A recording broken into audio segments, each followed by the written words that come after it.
Boa noite, senhoras e senhores. Hoje estamos com o nosso primeiro episódio da nossa série sobre o debate do porte de arma. Em 2003, foi sancionado o Estado do Desarmamento, que dificultava ainda mais a aquisição de armas de fogo por parte da população civil. 2 anos depois, o artigo 35 sobre a liberação de compras de arma foi levado a plebiscito e a proposta foi rejeitada. Hoje estamos com os nossos convidados, Amanda e Vanessa, que são a favor do porte de arma. Boa noite. Oi. Estamos aqui com a Lívia e com a Júlia, que são contra o porte de arma. Oi. Bom, agora eu passo a palavra para as meninas que são a favor do porte.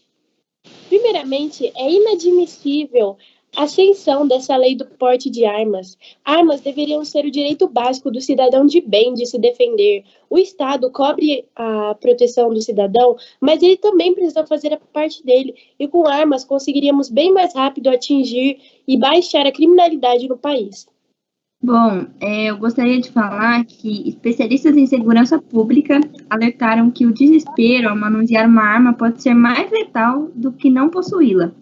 E a sensação falsa de segurança de ter uma arma é perigosa. Acredito que isso seja errado, porque quando nós estamos numa situação onde nós estamos aqui e o bandido na nossa frente, eu acho que os meios de segurança cada vez é melhor, quanto mais melhor. Ou seja, é bem mais fácil eu me defender tendo uma arma do que sem nada. Ou seja, e outra, quando as armas são legalizadas, o bandido vai ver que a gente pode ter a possibilidade de ter uma arma e vai pensar 2 vezes antes de assaltar a nossa casa. Eu acho que nos dá mais segurança. Bom, eu gostaria de ressaltar que com mais armas em casa, teme-se aumento de feminicídios, porque os crimes cometidos contra as mulheres ocorrem no âmbito doméstico. Sim, além disso, os estudiosos são contra a libertação de posse de armas porque alegam que a violência decorre da profunda desigualdade social no Brasil. Assim, a posse de armas não solucionaria esse assunto. Em relação ao feminicídio, eu acredito que as armas são muito importantes para nós mulheres, porque nós mulheres precisamos ter a defesa de uma coisa e precisamos, em relação ao porte de armas, para nós é muito importante, pois isso ajudaria nós a se prevenir de contra abusos e muitas coisas em relação a isso. Como a delegada Lívia já ressaltou, com mais armas em casa, teme-se o aumento dos feminicídios, que com a pandemia aumentou muito. E muitos alegam que o Brasil não teria condições de aplicar e fiscalizar o possível aumento de cidadãos que possuem arma de fogo, por falta de profissionais especializados.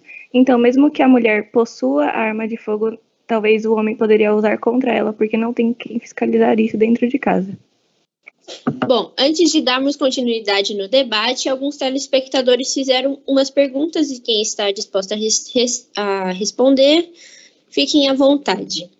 Bom, a primeira pergunta é: quem poderá ter a posse de arma? Então, eu respondo essa.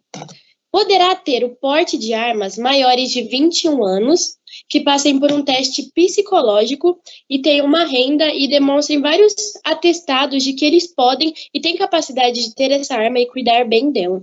Além dos profissionais da área de segurança, como guardas, policiais, etc. Enfim, todas essas medidas são tomadas justamente para verificar a qualidade da estadia da arma na casa dessa pessoa, para garantir a segurança dela e que não haverá imprevistos e acidentes. Bom, a outra pergunta é: qual é a diferença entre a posse e a porte de arma? A posse, ela consiste em manter no interior da residência a arma ou no local de trabalho. O porte, por sua vez, ele garante ao cidadão trazer a arma consigo, mesmo fora do ambiente residencial ou comercial. Ou seja, ele pode andar com ela na rua. O porte de arma não é objeto deste decreto. Bom, temos outra pergunta aqui, e a outra pergunta é: quantas armas eu posso ter registrada em meu nome? Eu posso responder essa. Então, não existe previsão legal estabelecendo limitação de quantidade de armas a serem registradas por cada pessoa, né? E é importante destacar que no decreto presidencial considera presente a efetiva necessidade para algumas situações, limitada à aquisição de até 4 armas de uso permitido. Contudo, caso esses indivíduos tenham interesse em adquirir mais armas, deverão comprovar a efetiva necessidade. Bom, e a última pergunta para darmos continuidade no nosso debate é: caso consiga o registro, poderei sair na rua com a arma? Eu posso responder essa. Então, a posse, ela quer dizer que a pessoa tem o direito de manter a arma, e exclusivamente em ambientes de casa ou ambiente de trabalho. Mas para sair da sua residência, você precisa ter uma autorização para o posse. Para darmos continuidade no nosso debate, eu vou seguir de uma pesquisa da Datafolha, que segundo essa pesquisa, em dezembro de 2018, 61% dos entrevistados se declararam contra a liberação do porte de armas. Bom, é isso mesmo. Durante e após a campanha eleitoral, vendeu-se a ideia de que grande parte do eleitorado de Bolsonaro o escolhia por conta da defesa do direito à autodefesa no combate à violência. Em sentido contrário, o Datafolha mostrou que 6 em cada 10 brasileiros, 60%, consideram que a posse de armas de fogo deve ser proibida por representar ameaça à vida dos outros. O percentual aumentou desde as eleições, e é interessante observar que aqueles que mais sofrem com a violência diária são ainda mais avessos à posse de armas. Mulheres mais do que homens, pobres mais do que ricos. Eles sabem quem serão as vítimas se houver mais disparos. A opinião popular encontra-se no respaldo da opinião científica. Segundo a pesquisa de Thomas Conte, apesar de a indústria armamentista financiar pesquisas que buscam dar respaldo aos seus negócios, 90% das revisões de literatura científica são contrárias à tese. Mais armas, menos crimes, e evidenciam o aumento de violência quando há liberação de armas. Gente, é preciso vocês entenderem que está havendo aqui uma relativação do que pode ser cortante ou ferir uma pessoa. Se eu tenho a intenção de ferir uma pessoa, eu posso usar uma faca, um canivete, uma chave de fenda, um macaquinho de carro. Eu posso usar o que eu quiser. Por isso mesmo, as armas têm que ser garantidas para os cidadãos de bem, porque eles vão conseguir com isso ter mais defesa porque o Estado não consegue defender todos eles. O cidadão bem precisa ter essa segurança na casa dele, gente.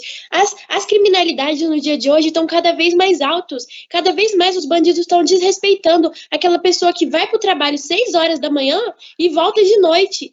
A gente trabalha todo mês, e vem um bandido e vem assaltar nossa casa, nós merecemos o mínimo, que é a segurança de ter uma arma. Com uma arma em casa, o bandido vai pensar 2 vezes antes de vir assaltar, porque ele sabe que ele está temendo a vida dele. Esse é o meu discurso. E rebatendo contra, assim como o país dos Estados Unidos, que eles são um país democrático, eles possuem o porte de arma com os cidadãos. E assim como a nossa ministra Amanda falou, uma faca, em relação a uma faca ou uma arma. Então, assim como uma faca eu posso chegar e matar alguém, uma arma também eu posso ter o direito. Bom, rebatendo o que a ministra Amanda falou, eu gostaria de dizer que um estudo mostrou que a maioria das crianças e adolescentes entre 7 e 17 anos não diferenciava armas reais das armas de brinquedo. Outro contabilizou 2.715 mortes de criança por armas de fogo entre 2014 e 2015 nos Estados Unidos. 1/3 foram suicídios voluntários e involuntários. Em vez de garantir a proteção das nossas famílias de perigos externos, uma arma em casa só aumenta a chance de tragédias. No caso das mulheres, o risco de feminicídio pode aumentar consideravelmente. E atualmente, metade delas dá-se por arma da violência contra a mulher ou caso, como a violência doméstica. Então, rebatendo novamente o que a delegada Amanda disse, que o bandido iria pensar 2 vezes antes de assaltar se você tivesse mais uma segurança com arma de fogo. Na verdade, isso é muito errado, porque os cidadãos parecem crer que as armas legais sempre nascem legais, o que é totalmente errado. Em sua maioria, as armas são desviadas do mercado legal e vão para o mercado ilegal.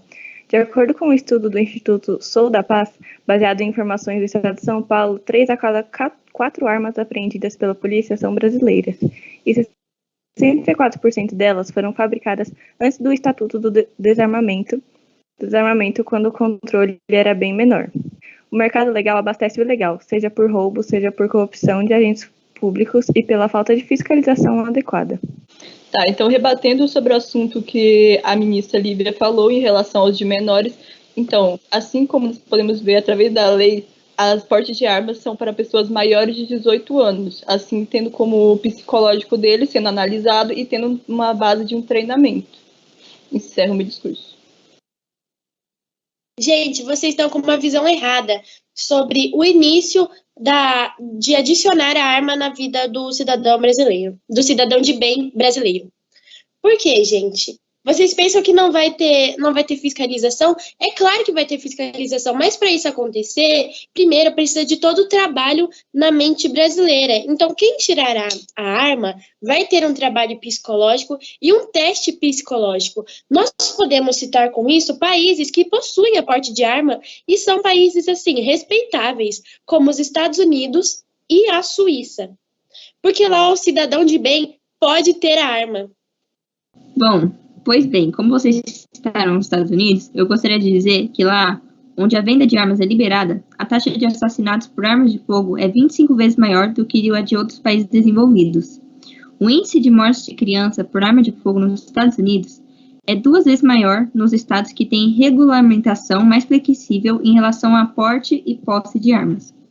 Entre 2001 e 2011, o número de mortos em incidentes com armas de fogo foi 40 vezes maior do que o de mortes em ataques terroristas, segundo dados do Departamento de Justiça. A delegada Amanda também citou a Suíça, que é o terceiro país em proporção de armas de fogo por habitante e ocupa uma posição relativamente boa na taxa de homicídios e a 11ª no mundo. É preciso, porém, apontar que 43% dos homicídios na Suíça são domésticos e um índice altíssimo. E ainda, como contraponto, podemos citar o Japão, onde as armas são proibidas e tem metade do número de homicídios da Suíça. Bom, uma pergunta para as ministras que são a favor da legalização do porte de armas é se vocês tirariam o porte e para que vocês tirariam? Eu tiraria sim o meu porte de armas, porque eu acho que é minha defesa. Eu acho que eu tenho o direito, como cidadã de bem, de me defender dos bandidos da rua, gente. A criminalidade vem aumentando muito no Brasil. E para isso, eu acho que se eles, pelo menos, tivessem o pensamento que eu teria uma arma de fogo, eu não seria seria com tanto medo assim da rua, porque aí os bandidos pensariam, nossa, ela pode se defender. Isso evidencia o quê, gente? A falta de armas, a vulnerabilidade da mulher na sociedade, gente. Isso é patriarcado, isso é machismo. Eu não posso, nós como cidadãs de bem, mulheres, não podemos aceitar isso. Sabe por quê? Porque nós precisamos pelo menos lutar. Isso não é só sobre armas, é sobre feminismo. Nós temos que ter o mesmo direito. A maioria das pessoas que têm porte de armas no Brasil são homens. Nós precisamos tirar nosso também, como para ficar de igual a igual com eles, pelo menos em uma coisa. Encerro meu discurso. Bom, rebatendo a ministra Amanda, eu gostaria de dizer que essa é uma falsa sensação de segurança. Dados do Instituto Brasileiro de Ciências Criminais mostram que os armados correm um risco 56% maior de serem mortos após um assalto. O motivo é porque armado, o cidadão tende a reagir, e na reação torna-se alvo com mais frequência, até porque a enorme maioria da população não tem preparo e treinamento adequado para o uso de arma de fogo. Além disso, no caso de assaltos à residência, mais uma vez podemos recorrer ao exemplo dos Estados Unidos. Uma pesquisa da Universidade de Stanford apontou contra a percepção corrente que casas com arma são mais visadas pelos criminosos, pois com planejamento adequado podem também roubá-las no ato do assalto. Assim como dizemos, nós temos um treinamento assim para analisar o psicológico de cada pessoa. Nós não podemos entregar uma arma para uma mão de uma criança. E sim uma pessoa responsável que tem a responsabilidade de usar aquela arma de forma corretamente. E em termos de reação do assalto, a pessoa vai ter um treinamento específico para ter a reação entre um assaltante e uma arma. Encerro meu discurso. Então, como já citamos antes, a fiscalização da arma e de quem tem o porte dessa arma é muito fraca, pois não temos especialistas na área suficiente para fiscalizar tudo. Então, você pode dar arma para uma pessoa com um psicológico bom que tem as exigências para ter uma arma, tudo correto, porém você não tem o controle para onde essa arma vai, se vai para a mão de uma criança, ou se vai ser roubada por um assaltante, como eu acabei de dizer. Encerro meu discurso. Mais uma vez aqui, gente, eu queria salientar vocês de que a adquisição de uma arma é facultativa, não é obrigatório para a população. Se você tem medo de usar uma arma, se você acha que você não pode, não tem consciência assim de usar uma arma, simplesmente não tire o porte. Não tire o porte, é como todas as decisões da sociedade, gente. Uma vez, nosso presidente Bolsonaro disse: um povo armado jamais será escravizado. E ele está certo. Ele está certo, sabe por quê? Porque quando o povo tem a possibilidade de ser armado, gente, é muito menor a possibilidade do exército tomar o país. De regimes ditatoriais, como nós tivemos em épocas passadas, como nações hoje em dia têm nessas épocas, gente. Nós precisamos de uma chance de lutar, do povo ir lá e reivindicar o seu direito básico. E outra, armas é um consumo, é um produto produzido por uma empresa por consumo. E ferir isso está ferindo a ideia do consumidor de poder consumir as coisas, gente. E é o que eu estou falando. Nós precisamos disso para lutar. E é o que eu acredito. Encerro meu discurso. Bom, rebatendo o que a delegada Amanda disse, ela disse que uma população armada jamais será escravizada. Pois bem, a maior parte da população, ela defende a proibição da posse de armas. E você, inserir essa posse de armas vai contra a população, sendo uma ação antidemocrática, devido a 61% da população ser a favor da proibição da posse de armas. Bom, então o nosso debate acaba por aqui. Então, nossos telespectadores, se tiverem alguma dúvida ou qualquer coisa, mandem para a gente. E nas nossas redes sociais vai ter umas enquetes de quem vocês acharam que ganharam o debate, se foi o lado contra ou se foi o lado a favor. Então, esse foi o nosso primeiro episódio. Muito obrigada, delegadas. Obrigada. Obrigada a você, foi um prazer. Obrigada. Foi um prazer. Chame novamente. Para você perder de novo, brincadeira. Então, esse é o nosso... Tchau. Adeus. Tchau.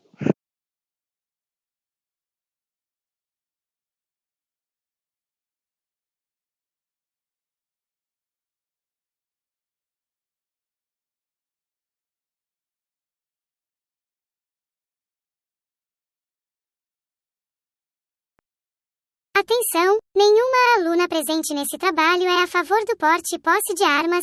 Grata, esperamos que tenha aproveitado o episódio.